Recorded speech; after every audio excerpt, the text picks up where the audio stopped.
আসসালামু আলাইকুম সবাইকে আমাদের আরো একটি টেকনিক্যাল অ্যানালাইসিস টিউটোরিয়াল ভিডিওতে স্বাগতম জানাচ্ছি।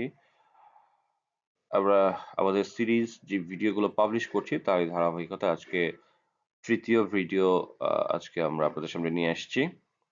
আজকে আমরা চেষ্টা করব মার্কেটের আপডেটস নিয়ে আলোচনা করতে এবং সেই সঙ্গে আরো 7টা থেকে 10টা ব্যাংকিং স্টকের টেকনিক্যাল পজিশন কিভাবে আপনারা অ্যানালাইসিস করবেন, আহ, কোন ধরনের ফরমেশন নিয়ে আছে সেগুলো সংক্ষেপে আলোচনা করার চেষ্টা করব। তো আমাদের সঙ্গেই থাকুন। আশা করি আপনাদের অ্যানালাইসিস শেখার যে জার্নি, আমাদের সঙ্গে সেই জার্নিটা কন্টিনিউ করলে আমরা মনে করি যে আপনি ধীরে ধীরে একজন মিড লেভেলের টেকনিক্যাল অ্যানালিস্ট হিসেবে নিজেকে গড়ে তুলতে সক্ষম হবেন। যাই হোক, আপনারা দেখতে পাচ্ছেন বরাবরের মতোই আমার কাছে ইন্ডেক্সের একটা চার্ট আছে, দুইটা মুভিং অ্যাভারেজ,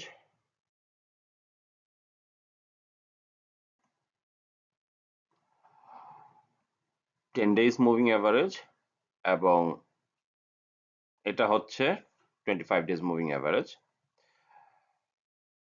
আমরা দুইটাই প্রায় শর্ট টার্ম মুভিং অ্যাভারেজ নিয়েছি। তো আপনারা দেখতেই পাচ্ছেন এই জায়গাটাতে এটা ক্রস ওভারের প্রায় একটা সিচুয়েশন তৈরি হয়েছে। সিমিলার সিচুয়েশন গুলো এইখানে আমরা দেখেছি কনফার্ম করেছিল, আমরা এইখানেও দেখেছি কনফার্ম করেছিল। এই জায়গাটাতে যে আপওয়ার্ড মুভমেন্ট হয়েছিল এখানে অ্যাকচুয়ালি কোনো কনসিডারেশন ছিল না, যার কারণে ক্রস ওভারটা এখানে হয়। বাট আমরা যেহেতু এখানে একটা কনসিডারেশন দেখছি, সো এই রকম একটা মুভমেন্ট অথবা এই রকম একটা মুভমেন্ট সামনে এখানে আসার একটা প্রবাবিলিটি তৈরি হয়েছে। আমি বলে রাখছি যে এইগুলো সবই হচ্ছে আমাদের ধারণা বা অনুমান। তো টেকনিক্যাল অ্যানালাইসিস হচ্ছে আপনার সম্পূর্ণটাই বলতে গেলে অনুমান, এবং সেই অনুমানটা শুধুমাত্র এমন না যে আপনি জাস্ট হাওয়া থেকে অনুমান করলেন বা নিজের মতো করে যায় খুশি তাই অনুমান করলেন। আপনার রিপিটেড হিস্ট্রিক্যাল এভিডেন্স আছে কিনা সেইগুলোর উপরে বেস করে আপনি সেই অনুমানগুলো দাঁড় করানোর চেষ্টা করেন, অর্থাৎ অতীতে ঘটে গেছে একটা ফ্যাক্ট এবং ভবিষ্যতে ঘটতে পারে একটা প্রবাবল ইভেন্ট। হ্যাঁ, দুইটার সঙ্গে সামঞ্জস্যশীলতা এটাই যে অতীতে এরকম সিমিলারিটিস পাওয়া গিয়েছে, বর্তমানে এরকম কিছু ঘটলেও ঘটতে পারে, সেটাই হচ্ছে আপনি ধারণা রাখছেন বা অনুমান করে রাখছেন। তা আমরা দেখতে পাচ্ছি পজিটিভ দিক দিয়ে ইন্ডেক্সের এই ধরনের একটা প্রবাবিলিটি আছে।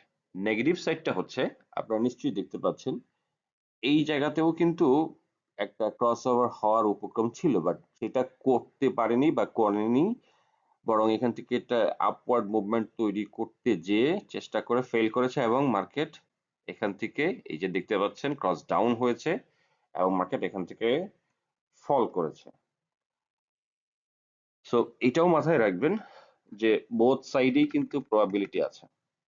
এখন আমার কথা হচ্ছে এইখানে যেমন পড়ে গিয়েছে, এই পড়ে যাওয়ার পিছনে কিছু কন্ডিশন ছিল, সেই কন্ডিশন গুলো বা সেই এলিমেন্টস গুলো, সেই ব্যাপারগুলো যখন এখানে অ্যাক্টিভেট হয়েছে তখন এটা ক্রস ডাউন করেছে। ঠিক একইভাবে এখানে যদি নেগেটিভ কোনো নিউজ আসে, নেগেটিভ কোনো পলিসি মেকিং হয়, নেগেটিভ কোনো কিছু যদি ঘটে, আপনার ইপিএস খুব খারাপ আসতে শুরু করছে, ফরসে ধরেন ডিসেম্বর তো খুব কাছেই, ডিসেম্বর ক্লোজিং স্টক গুলোর আমরা জানি যে ডিভিডেন্ড ডিসেম্বর শেষ হলেই আপনার আসতে থাকে।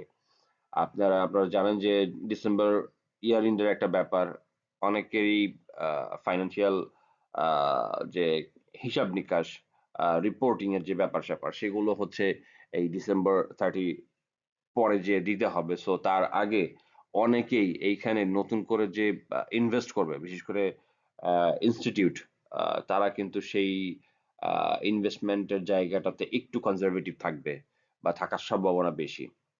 প্লাস আপনার আমরা যদি আরো একটু দেখি যে আম, কি বলে যে বছরের শেষের দিকে ইন্ডিভিজুয়াল ইনভেস্টর যারা থাকে তারাও এখানে যে অনেক মানে মানি ফ্লো এখানে বাড়াবে বা তারা যে এখানে ইনভেস্টমেন্ট বাড়াবে সেইটা কিছুটা দেখা যায় যে একটু ড্রাই থাকে। দেখা যায় যে ডিসেম্বরের পর থেকে নিয়ে মার্কেটের অবস্থা বুঝে আবার অনেকেই নিয়ে আসেন, ইনভেস্টমেন্টের জন্য টাকা পয়সা নিয়ে আসেন এবং ইনভেস্ট করেন। তো সবকিছু মিলিয়ে কিন্তু এইখানে বোথ সাইডেই আপনার পজিটিভ এবং আমি বলবো যে নেগেটিভ না, অ্যাকচুয়ালি বোথ সাইডে দুই ধরনের ব্যাপার আছে।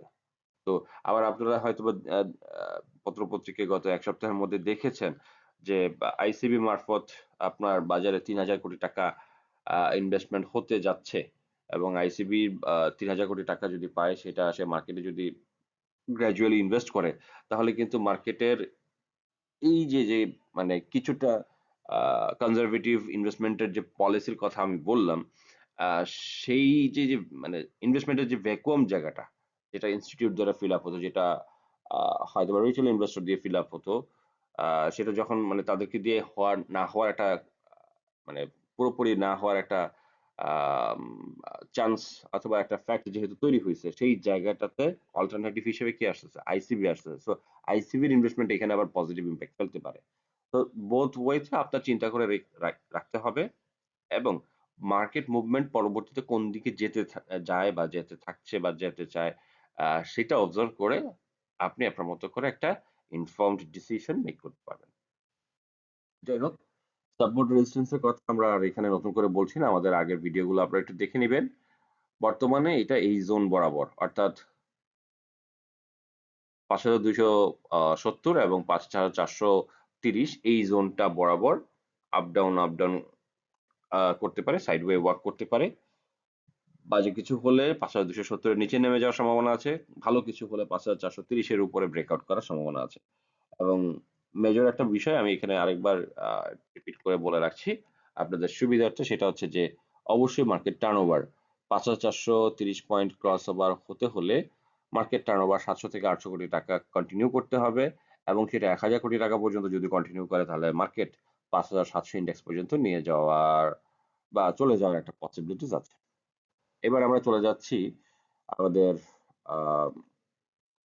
সিরিজ অ্যানালাইসিসের যেই স্ক্রিপ্ট গুলো, সেটাতে আমরা সর্বপ্রথম চলে যাব ব্যাংকিং সেক্টরের একটা স্টকে।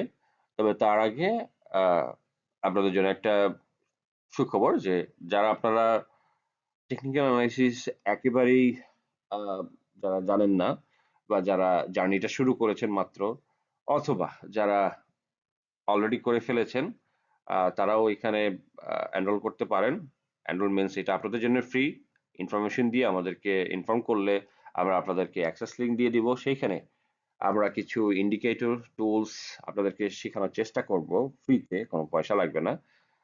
যেটা বেসিক থেকে অ্যাডভান্স লেভেলের বিভিন্ন রকমের টেকনিক এবং ট্রিক্স এবং থিওরিটিক্যাল বিষয়ের বাইরে যেও ইনডেপথ কিছু অ্যানালাইসিস, যেটা গত ১৫-১৬ বছরের প্র্যাকটিক্যাল এক্সপিরিয়েন্স থেকে আমি দেখেছি এবং বুঝেছি, সেটার আলোকে আমরা এই কোর্সগুলো তৈরি করেছি।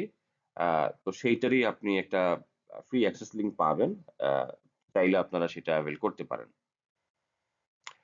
আমরা সর্বপ্রথম চলে যাচ্ছি জিআইবি গ্লোবাল ইসলামী ব্যাংকের টেকনিক্যাল ফরমেশন দেখার জন্য। আপনারা দেখতেই পাচ্ছেন যে এই বছরের পুরো ডাটা বা টাইম ফ্রেমটা যদি আমরা নেই, তাহলে একটা ক্লিয়ার ডাউন ট্রেন্ড স্টকের নমুনা আমরা দেখতে পাচ্ছি। যাই হোক, ইসলামী ব্যাংকগুলো এবং ছোট ইসলামী ব্যাংকগুলো নিয়ে অনেক রকমের নিউজ হয়েছে, অনেক রকমের পলিসি মেকিং হয়েছে, সেগুলো আস্তে আস্তে কার্যকর হচ্ছে। সো ইন ফিউচারে এই ছোট ইসলামী ব্যাংকগুলো ভালো করতে পারার একটা সম্ভাবনা আছে। বাট আপনারা নিশ্চয়ই জানেন যে কোনো কিছু যখন রিফর্ম হয়, তো রিফর্মের মধ্যে অনেক আপস এন্ড ডাউন হয়, অনেক বাজে মানে পেইনফুল একটা টাইম পার হয়। তো ইসলামী ব্যাংকগুলোর ক্ষেত্রেও সেটা হচ্ছে। আপনারা যারা সেটা ধৈর্য সহকারে ধরতে পারবেন অথবা পেইনটা নিতে পারবেন, তাহলে বলতে পারি যে এটা যখন ভালো সময় আসবে, তখন আপনার এটা থেকে সুফলটা পাবেন। তো যাই হোক, আপনারা দেখতে পাচ্ছেন জিআইবি একটা বটম লাইনে এখন অবস্থান করছে ডাউন ট্রেন্ডের। লোয়ার চ্যানেলের বটম লাইনে সাপোর্ট নিয়েছে, ঠিক এইখানে যেমন এসেছিল, এটা ছিল স্টার্টিং। সো এইটার এক্সটেন্ডে এখানে সাপোর্ট নিয়েছে, সো এটা একটা সাপোর্ট জোন। ঠিক একইভাবে রেজিস্ট্যান্স জোন, এইটার এক্সটেন্ডেড জোন এখানে রেজিস্ট্যান্স পেয়েছে। তো 7.5 টাকা হচ্ছে এটা আলটিমেটলি নেক্সট রেজিস্ট্যান্স জোন আমাদেরকে শো করছে। আপনারা যখন অ্যানালাইসিস করবেন আপনারা চেষ্টা করবেন যত ইজি ওয়েতে ওভারঅল একটা ধারণা চার্ট থেকে পাওয়া যায় সেইটা সেইভাবে অ্যানালাইসিস করার চেষ্টা করবেন, সেইভাবে চার্টগুলো ড্র করার চেষ্টা করবেন। তো এই মুহূর্তে শেয়ারের প্রাইস চলতেছে 5.5 টাকা, 7.5 টাকা হচ্ছে রেজিস্ট্যান্স। তো 2 টাকার মতো একটা গ্যাপ সিচুয়েশন আছে। ধৈর্য সহকারে যারা এগুলো অবজার্ভ করতে পারবেন আপনারা আপনাদের ওয়াচ লিস্টে এটা অ্যাড করে রাখতে পারেন। পরবর্তীতে যদি এটা মোমেন্টাম ভালো গেইন করে সেই ক্ষেত্রে এটা আরো প্রাইস মেক করতে পারে এবং সেটা 10 টাকার প্রায় কাছাকাছি পর্যন্ত। এবং এটার মিডল ব্যান্ড হচ্ছে 6 টাকা, 6.5 টাকা 30 পয়সা। তো রেজিস্ট্যান্স, ইমিডিয়েট রেজিস্ট্যান্সের কথা যদি বলি, যেটা আপনারা এখানে দেখছেন যে প্রত্যেকবার এই মিডল ব্যান্ডের কাছে থেকেই মানে খুব একটা বেশি উঠতে পারে না, বরং ফল করেছে। তাহলে এই 6.5 টাকা 30 পয়সা আপনার জন্য একটা রেজিস্ট্যান্স জোন হিসেবে কাজ করবে। আমরা এখন চলে যাব পরবর্তী স্টকে, আইএফএসি ব্যাংক। আজকে আমরা চেষ্টা করব 7টা থেকে 10টা স্টকের অ্যানালাইসিস আপনাদের সামনে তুলে ধরতে, যাতে করে আপনারা খুব অল্প সময়ের মধ্যে আমাদের যে 300+ স্ক্রিপ্ট, সেটার ম্যাক্সিমাম স্ক্রিপ্ট যেন আপনাদের কাছে আমরা দিতে পারি এবং আপনারা সেগুলো থেকে নিজেরা আরো অ্যানালাইসিস করে উপকৃত হতে পারেন। যাই হোক, আইএফআইসি ব্যাংক এটাও রিফর্মিং হচ্ছে এরকম একটা ব্যাংক। আপনারা দেখতে পাচ্ছেন এটার 2024 সালের ডেটা নিয়ে যে এই জিনিসটা আমরা পেয়েছি যে এটা সাপোর্ট হচ্ছে 7 টাকার দিকে। মুভিং অ্যাভারেজ গুলো এখনো পরস্পর থেকে অনেক দূরে, অর্থাৎ ক্রস ওভার টাইপের সিচুয়েশন এখনো তৈরি হয় নাই। এখানে দোজি আসতেছে, মিনস হচ্ছে এখানে আপনি বায়ার এবং সেলারের বা সাপ্লাই এবং ডিমান্ডের যে অবস্থা সেটা হচ্ছে ইকুইলিব্রিয়াম বা সমান সমান অবস্থা। অর্থাৎ সাপ্লাই এবং ডিমান্ড দুইজনই প্রায় সমানে সমান শক্তিশালী। আপনি খুব বেশি সাপ্লাই দিয়েও ফেলতে পারছেন না, কারণ ডিমান্ড সাইড স্ট্রং আছে। আবার খুব বেশি ডিমান্ড এত স্ট্রং না যে আপ করে আপনি প্রাইস বাড়ায় ফেলতে পারতেছে, সেরকম কিছু না। তো যার কারণে প্রাইস লেভেলটা একই রকম থাকতেছে এবং এটা সবসময় গুড সাইন বটমের ডোজি আসা। তো এটা একটু দেখবেন। রেজিস্ট্যান্স জোনগুলো হচ্ছে আমাদের প্রাইমারিলি 10 টাকা 70 পয়সা, 12 টাকা অ্যান্ড দেন 15 টাকা। তো আপনারা এই জিনিসগুলো একটু দেখবেন, ওয়াচে রাখবেন এবং মুভমেন্টগুলো ফলো আপে রাখবেন। সর্বোপরি এই চার্টগুলো আপনারা স্ক্রিনশট নিয়ে সেভ করে রাখতে পারেন ভবিষ্যতের জন্য। ইসলামী ব্যাংক আপনারা দেখতেই পাচ্ছেন একটা আপওয়ার্ড মুভমেন্ট তৈরি করেছে। আমরা যদি মুভমেন্টটা দেখানোর চেষ্টা করি তাহলে দেখতেই পাচ্ছেন যে ইসলামী ব্যাংকের একটা ক্লিয়ার আপওয়ার্ড মুভমেন্ট আমরা দেখতে পাচ্ছি এবং এটা নিয়ে অনেক রকমের রিফর্মিং হচ্ছে এবং ভবিষ্যতে স্টকটা আসলেই ভালো করতে পারবে। যেরকম রিফর্মিং এর কথা আমরা শুনছি, সেটা যদি শেষ পর্যন্ত সেরকম ভাবে শেষ হতে পারে। যাই হোক, প্রমিসিং একটা স্টক হতে পারে। আপনারা দেখতে পাচ্ছেন এটা 2010 সালের তুলনায় আহ, খুব একটা বেশি পারফর্ম করে নাই বিগত 10-15 বছর, বাট রিসেন্টলি রিফর্মের কারণে এটা আবারও পারফর্ম করা শুরু করেছে এবং প্রাইসিং হচ্ছে। তো আপনারাও এটা অবজারভেশনে রাখতে পারেন আপনাদের টেকনিক্যাল অ্যানালাইসিস শেখার জন্য। সো দেখতে পাচ্ছেন যে সাপোর্ট জোনটা এখন তৈরি করেছে 48 টাকার দিকে, অর্থাৎ এইটা এটা এই দুইটা পয়েন্ট মিলে এখন একটা সাপোর্ট জোন। পরবর্তী সাপোর্ট জোন তৈরি হয়েছে এই পয়েন্টগুলোকে কেন্দ্র করে। সো এটা হচ্ছে আপনার যেটাকে বলে যে 53 টাকা বা 52 টাকা একটা জোন, 52 থেকে 53 টাকার একটা জোন। তারপরে এটা এখন একটা ইমিডিয়েট রেজিস্ট্যান্স হিসেবে কাজ করছে, যেটা আপনাকে শো করছে 60 টাকা থেকে 62 টাকা। এই 60-62 টাকার উপরে যদি সাস্টেইন করে, সাপোর্ট নেয়, কনসোলিডেশন করে, তাহলে পরবর্তীতে শেয়ারটা 69 টাকা পর্যন্ত বা 70 টাকা পর্যন্ত এটা রেজিস্ট্যান্স জোন আছে। অর্থাৎ এখান থেকে 70 টাকা পর্যন্ত আবার রেজিস্ট্যান্স, অর্থাৎ 10 টাকার একটা গ্যাপ, প্রাইস গ্যাপ এখানে তৈরি হতে পারে এবং যদি 70 টাকা ব্রেকআউট করতে পারে তাহলে পরবর্তীতে আরো যাওয়ার সম্ভাবনা আছে। তো আপনারা এটা অবজারভেশন রাখবেন।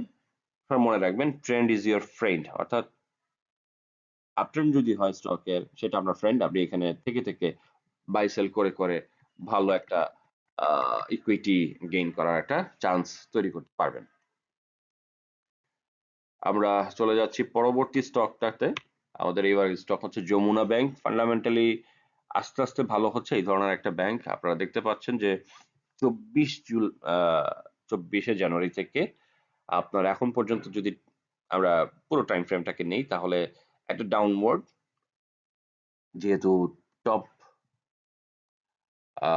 প্রত্যেকটা টপ পরবর্তী হাই যে ছিল সেটা থেকে নিচে, এই টপটা এই হাই থেকে নিচে, সো একটা ডাউন ট্রেন্ড আমাদেরকে কনফার্ম করেছে। বাট খুবই শর্ট টার্মে, অর্থাৎ জুলাই থেকে নিয়ে যদি এখন পর্যন্ত দেখি, আমরা দেখছি যে একটা ছোটখাটো আপওয়ার্ড মুভমেন্ট তৈরি করার চেষ্টা করছে এবং কনসলিডেশন হচ্ছে এই প্রাইস লেভেলটাতে। তো 17 টাকায় যদিও এটার সাপোর্ট, মানে 18 টাকায় একটা সাপোর্ট জোন আছে 17.5 থেকে 18 টাকায়, এইটা আস্তে আস্তে এখান থেকে স্কুইজ হয়ে হয়তোবা ভালো কোনো কিছু করতে পারে। আপনারা দেখতেই পাচ্ছেন যে এই যে রেজিস্ট্যান্স জোন, এটার এক্সটেন্ডেড জোন এখানে ছিল এবং শেয়ারটা কিন্তু ঠিক এই পর্যন্ত উঠেই ফল করেছে। সো পরবর্তীতে যদি ভালো কিছু করে, শেয়ারটা আবারও 20 টাকা পর্যন্ত মুভমেন্ট বা প্রাইসিং হতে পারে, হওয়ার একটা স্কোপ হতে পারে। এরপরে রেজিস্ট্যান্স ব্রেকআউট করলে পরবর্তী প্রাইস লেভেলগুলোতে যেতে পারে, অথবা সেখান থেকে আবার রিট্রেস করতে পারে। আমরা পরবর্তী স্টকের দিকে চলে যাই। Mercantile bank. দেখতেই পাচ্ছেন ইমিডিয়েট সাপোর্ট জোন যেটা, অর্থাৎ একটা ডাবল বটম ফরমেশন ক্রিয়েট করে আছে। যদিও সাপোর্ট জোন পরবর্তীতে আরো একটা আছে 9 টাকা, এটা আমি এখানে জাস্ট আপনাদের জন্য দেখিয়ে দিলাম। অর্থাৎ এই 9 টাকায় হচ্ছে এটার সরি সেকেন্ড সাপোর্ট জোন। আর ইনিশিয়াল সাপোর্ট জোনটা হচ্ছে এই যে ডাবল বটম ফরমেশন করেছে এই জায়গাটা, অর্থাৎ অলমোস্ট 10 টাকার কাছাকাছি, 10 টাকা। তো এইখান থেকে যদি মুভমেন্ট করে শেয়ারটা, দেন 11.5 টাকা কি 11 টাকা 80 পয়সা এই লেভেল পর্যন্ত, অর্থাৎ এটার এক্সটেন্ডেড জোন এই জায়গাটা এই পর্যন্ত উঠতে পারে, এবং সেটার ব্রেকআউট যদি হয় তাহলে 13 টাকা পর্যন্ত যেতে পারে। যদি সেইটারও ব্রেকআউট হয়, আমি ধরবো যে এই লেভেল পর্যন্ত, অর্থাৎ 14 টাকা পর্যন্ত যেতে পারে। সো এটাও আপনারা নজরে রাখতে পারেন।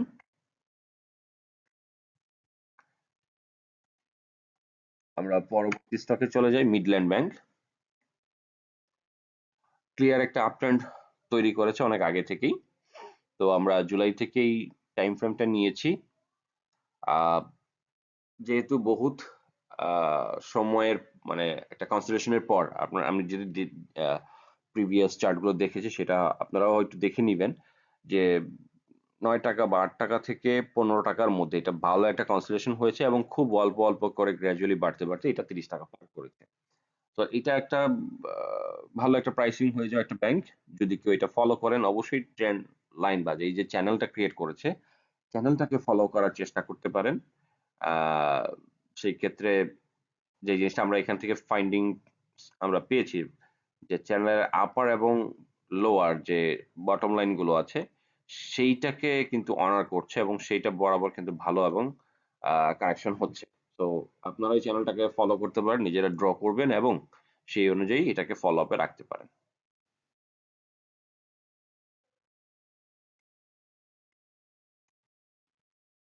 Mutual trust bank immediate support, অর্থাৎ ডাবল বটম ফরমেশন ক্রিয়েট করে একটা সাপোর্ট জোন তৈরি করেছে, যেটা 11 টাকা 11.5 টাকার দিকে প্রাইস লেভেলটা ইন্ডিকেট করছে। রেজিস্ট্যান্স জোন, যদি এইটা এক্সটেন্ডেড আমরা ট্রেন্ড লাইন নিয়ে আসি, তাহলে রেজিস্ট্যান্স হচ্ছে 14.5 টাকায়। সো এখান থেকে 14.5 টাকা, অর্থাৎ 11.5 টাকা থেকে 14.5, 3 টাকার একটা প্রাইস গ্যাপ আছে। যখন ব্যাংকিং সেক্টরের মুভমেন্ট শুরু হবে বা শুরু হওয়ার যখন উপক্রম দেখবেন, তখন এই প্রাইস গ্যাপটা ফিল আপ হওয়ার একটা ভালো চান্স আছে। মিউচুয়াল ট্রাস্ট ব্যাংক ফান্ডামেন্টালি ভালো ব্যাংকগুলোর কাতারেই পড়ে, তাদের ফান্ডামেন্টাল গুলো মোটামুটি ভালো। অবশ্যই আপনারা এই জিনিসগুলো আপনাদের মতো করে আরো ইন ডিটেলস আলোচনা বা অ্যানালাইসিস করে নেওয়ার চেষ্টা করবেন। ন্যাশনাল ব্যাংক এনবিএল বিভিন্ন পট পরিক্রমার আপনার বিভিন্ন রকমের চেঞ্জেস এর মধ্য দিয়ে আসছে। বর্তমানে এটা একটা টেক ওভারের মতো একটা ব্যাপার হতে যাচ্ছে বা হয়েছে পলিটিক্যাল শিফটিং এর কারণে। তো আপনারা দেখতেই পাচ্ছেন আহ, ভালো কোনো কিছু যদি ঘটে এইটা খুব পটেনশিয়াল একটা গ্রোথ দিতে পারে। পটেনশিয়াল গ্রোথ মিনস আপনার প্রাইস গ্রোথটা হতে পারে আর কি, যেহেতু পলিটিক্যাল শিফটিং এর কারণে এইটা বায়াসনেস একটা ব্যাপার আছে। তো আপনারা দেখতে পাচ্ছি যে একটা ডাউনওয়ার্ড মুভমেন্ট এটা তৈরি করেছে 4.5 টাকা, সরি 5 টাকার দিকে এটার একটা সাপোর্ট জোন আছে। তো 5 টাকাটা ভালো একটা ভ্যালিড সাপোর্ট জোন, 5 থেকে 5.5 টাকা প্রাইসটা ভালো। কনসলিডেশন হওয়া দরকার এই জায়গায় সাপোর্টটা নেওয়ার পরে। রেজিস্ট্যান্স গুলো হচ্ছে ইমিডিয়েট রেজিস্ট্যান্স, আমরা যদি এইটা এবং এইটাকে কাউন্ট করি তাহলে 7 টাকা হচ্ছে একটা ইমিডিয়েট রেজিস্ট্যান্স। যদি 7 টাকা ব্রেকআউট করতে পারে পরবর্তী রেজিস্ট্যান্স জোন হচ্ছে 8.5 টাকা বা অলমোস্ট 9 টাকার কাছাকাছি। তো এইটা কিন্তু ভালো একটা গ্রোথ দেওয়ার মতো একটা স্টক, যদি যেটা বললাম যে যে রিফর্ম গুলো হচ্ছে সেগুলো যখন পজিটিভলি ইম্প্যাক্ট করা শুরু করবে, ব্যাংকিং সেক্টর ওভারঅল যখন মুভমেন্ট করা শুরু করবে, তখন কিন্তু এই ধরনের লো প্রাইসের যে ব্যাংকগুলো আছে সেগুলো কিন্তু সবার আগে মুভমেন্টে থাকবে। তো এগুলো আপনারা অ্যানালাইসিস, যে ওয়াচ লিস্ট আপনাদের সেটার মধ্যে রাখতে পারেন এবং অ্যানালাইসিস রেগুলারলি অবজার্ভ করতে পারেন। আমরা চলে গেলাম এনসিসি ব্যাংকে।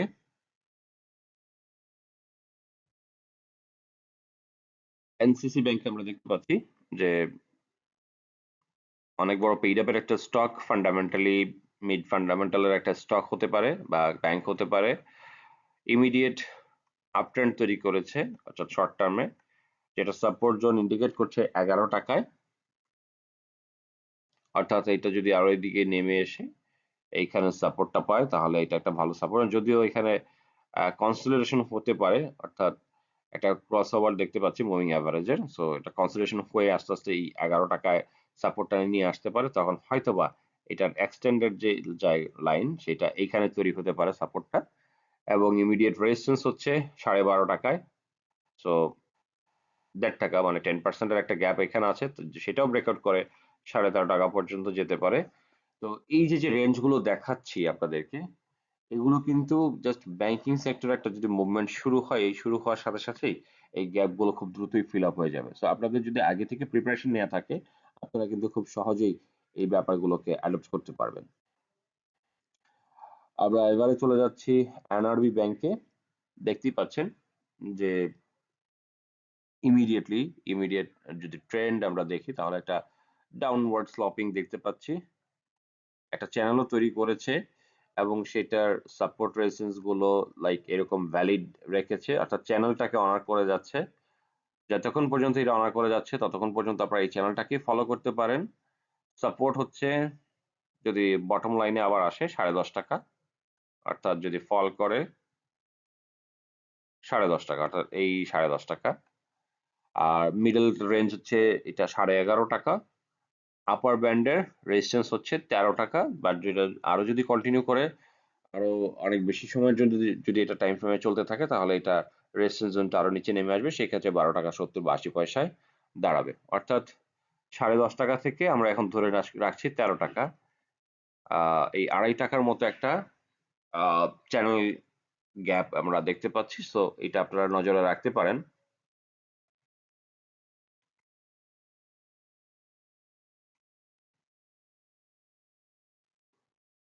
আমাদের আজকের সর্বশেষ যে স্টকটা নিয়ে আলোচনা করবো সেটা হচ্ছে ওয়ান ব্যাংক। দেখতেই পাচ্ছেন রিসেন্ট টাইমে খুব ভালো ইপিএস ঘোষণা করেছে, ওদের আর্নিংস গুলো খুব ভালো আসতেছে এবং প্রাইসটাও খুব প্রমিজিং। শর্ট টার্মে একটা আপওয়ার্ড মুভমেন্ট তৈরি করার চেষ্টা করছে, বর্তমানে 8.5 টাকার আশেপাশে, অর্থাৎ 8.5 টাকা না, অ্যাকচুয়ালি 9 টাকার আশেপাশে কনসলিডেশন করে সাপোর্ট তৈরি করার চেষ্টা করছে এবং প্রাইস গ্যাপটাও কিন্তু এখান থেকে অনেক বেশি। আমরা দেখতেই পাচ্ছি যে এখান থেকে সাপোর্ট নিয়ে কনসলিডেশন হয়ে পরবর্তী যে রেজিস্ট্যান্স জোন সেটা হচ্ছে 11.5 টাকা, অর্থাৎ এখানে double top formation already create করা আছে, হয়ে আছে। সো পরবর্তীতে 11.5 টাকা পর্যন্ত চলে যাওয়ার একটা ভালো চান্স আছে। সেই ক্ষেত্রে এটা ট্রিপল টপ তৈরি করতে পারে এবং এটার ব্রেকআউট করলে ভালো একটা প্রাইসিং পাওয়ার করতে পারে। আর যদি নাও করে, তারপর এখান থেকে অলমোস্ট 25 থেকে 30% এর মতো প্রাইস গ্যাপ হওয়ার একটা চান্স আছে। তো এইটাও একটা প্রমিজিং স্টক। আপনারা আপনাদের ওয়াচ লিস্টে এটা রাখতে পারেন এবং টেকনিক্যাল ফরমেশন গুলো রেগুলারলি ফলো আপে রাখতে পারেন। বলে রাখা ভালো, আমাদের স্টক মার্কেটে এখন কিন্তু ব্যাংকিং সেক্টরে খুব একটা ভালো মুভমেন্ট হচ্ছে না। এগুলো এখনো কনসলিডেশন হচ্ছে, অ্যাকিউমুলেশন হচ্ছে। আপনারা এই টার্মগুলোর সঙ্গে হয়তো পরিচিত। আম, তো এইগুলো যখন মুভমেন্ট ফেজে যাবে তখনই কিন্তু এই প্রাইস মুভ গুলো দেখতে পাবেন। তার আগে আপনারা যদি অবজারভেশনে রাখেন, একটু রেগুলার দেখে রাখেন, তাহলে আপনাদের প্রাইস নলেজ হয়ে যাবে প্রাইসের আপডেট বা মুভমেন্টের ব্যাপারে, এবং আপনারা রাইট টাইমে হয়তো বা জাম্প ইন করে ভালো একটা প্রফিট গেইন করার সুযোগ পাবেন। আমরা আপনাদের জন্য বিভিন্ন রকমের কোর্সের ব্যবস্থা করেছি। কোর্স মিন্স আপনারা টেকনিক্যাল অ্যানালিসিস করে কিভাবে আপনারা আপনাদের মতো করে প্রমিজিং স্টক গুলো ফাইন্ড আউট করবেন, রাইট টাইমে কিভাবে ইন করবেন, একটা স্টকে ইনভেস্ট করে কিভাবে সময় দিয়ে ইনভেস্ট করে ধৈর্য ধারণ করবেন উইদাউট আপনার যেটাকে বলে যে আতঙ্কিত না হয়ে, যে প্রাইস 5 টাকা 10 টাকা কমে গেলেও আপনার আতঙ্কিত হওয়ার নাই, বরং এটা রিকভার করবে, রিভার্স করবে। এই ধরনের মেথড গুলো ইউজ করে কিভাবে আপনারা ইনভেস্টমেন্ট জার্নিটা কন্টিনিউ করবেন বা ইনভেস্টমেন্ট করবেন, সেটার আলোকে আমরা কিছু কোর্স তৈরি করেছি। আমরা আপনাদের জন্য সফলভাবে ট্রেডিং হ্যাবিট তৈরি হওয়ার জন্য আমরা কিছু ট্রেনিং এর আয়োজন করেছি। আহ তো সেগুলোর ব্যাপারে যদি কেউ ইন্টারেস্টেড থাকেন, অবশ্যই আমাদের স্ক্রিনে দেওয়া যে নাম্বারটা আছে সেটাতে নক করতে পারেন। রিপ্লাইতে আমরা বিস্তারিত আপনাদেরকে জানিয়ে দেওয়ার চেষ্টা করব। আজকে এই পর্যন্তই। ভালো থাকবেন সবাই। আসসালামু আলাইকুম।